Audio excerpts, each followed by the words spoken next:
10 minutes. 10 minutes. We'll try to get it through. Go for it. All right. So, hello, good morning. Thank you everyone for coming here under this very un-Spanish-like weather. And yeah, I hope you're ready for some minutes of Spanish performativity and printing stories.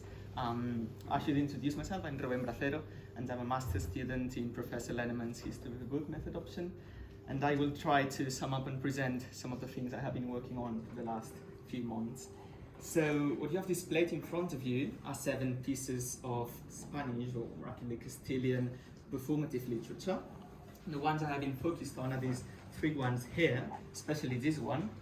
This volume belongs to the Arch-Sigma collection, which is quite an enigmatic collection here in the Western, and so it's quite difficult to know what the origin and the binding details of the volume are, but it may be quite safe to say that it was bound back in Spain. On the spine it says papeles varios, which means various papers, so that just gives us an idea of the diversity of what's inside.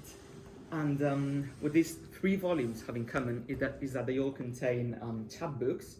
This one actually exclusively contained chapbooks. They were all printed mainly between 1640, 1650 and 1720, so a span of roughly 70, 80 years. And most of them are chapbooks of villancicos. So what is a villancico? Well, if nicer weather contemplating to Spain now, and ask what a villancico is, you would be told that it's a Christmas carol. However, if you did that in the 15th century, you would be told that it's just any song in the vernacular language. That is villancico in Castilian, villancet in Catalan, or villancico in Portuguese. Here we have an example of a polyphonic villancico in a beautiful manuscript from the Flemish manuscript from the late 15th century. It was composed by Juan de Urrede, and it is titled Nunca, pena which means something as sorrow was never greater. So in this case, it is a villancico by an educated author and about love, but they could really be also anonymous and about any subject. They just had to be in the vernacular language. But as centuries went by, this opposition between the vernacular languages and Latin wasn't as necessary as it had been before the Renaissance. And so the term villancico started to be used to refer and to designate something else. And from the 16th century, mid-16th, late 16th century onwards, villancicos started to be songs in Spanish about religion, and most importantly sung inside churches and generally on special occasions. They would be sung between different parts of the Mass, and they would sometimes include performances as well. They also served the idea of spreading the theological ideology of the Counter-Reformation, and they were a hit. They attracted people to churches all throughout the Iberian Peninsula and the Americas as well. And in fact, this link between performativity and religion became very productive during the Counter-Reformation in the Iberian Peninsula. Villancicos are an example, but another example are autos sacramentales, with an example here. This is the first of 6 volumes of the autos sacramentales by Pedro Calderón de la Barca, who was a very renowned Spanish playwright. And autos sacramentales were fabulous stage productions performed yearly, once a year, on the day of Corpus Christi, that is in June. And they included a spectacular special effects with smoke, people hanging from the ceiling. So they just, for the audience, it was just, they just had the experience of the supernatural, of the miraculous in front of them. And this link between religion and performance is still very visible in Spain nowadays.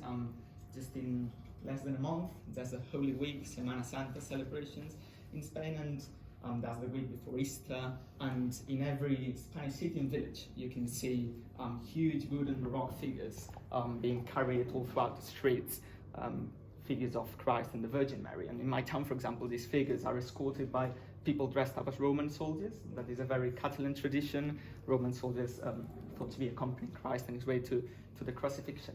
So going back to the villancicos, they also did serve this link between religion and performativity within Iberian society. Let's now look at the materiality of the chapbooks. Unlike this villancico here from the 15th century and this one here from the 18th century, which is now in a modern edition, but is an 18th century Christmas carol Villancico by Luigi Boccherini. And like these ones, which includes music, the chapbooks don't have any trace of music whatsoever. In fact, they are all very simple. They'll have a generic title that indicates the place and the date on which they were performed.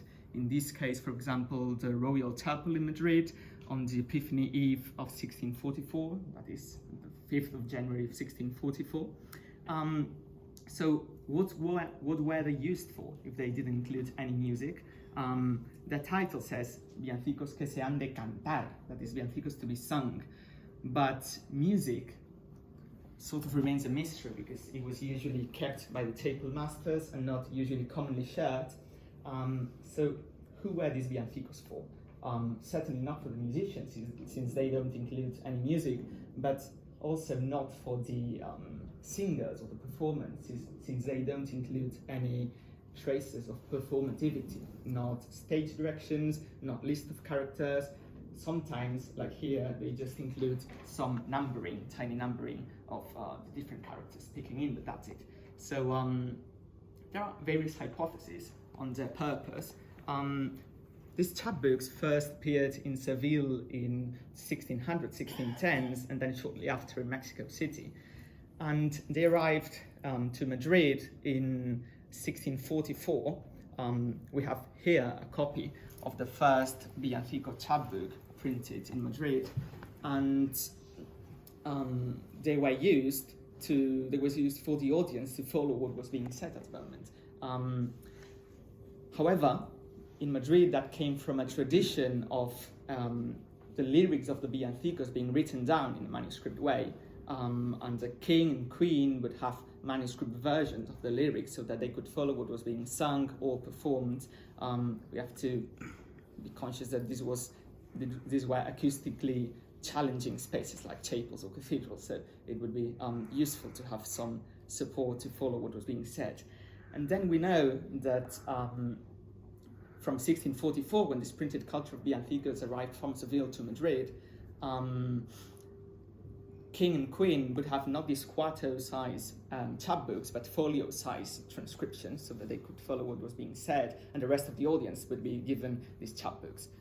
So yes, they were used for following the performance, but you could say a thing, well, but the vast majority of the population were illiterate, so how could chapbooks be of any use for them?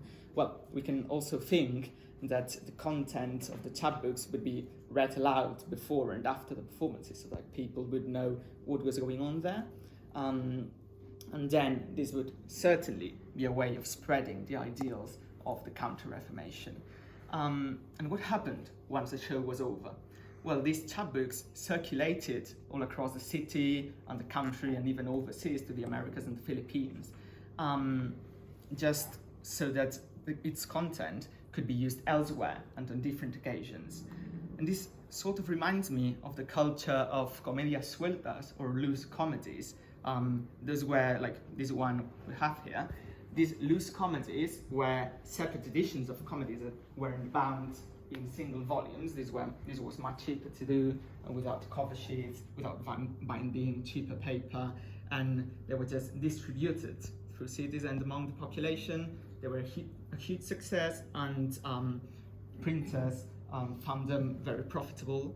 And we have here, for example, the serial number on the top of the first page, which indicates that this, for instance, was the 276th loose comedy that this printer published. So likewise, the Villancicos, along being a guide for the audience, also served this performative idea, and through these easily handable editions, they spread throughout the Spanish world.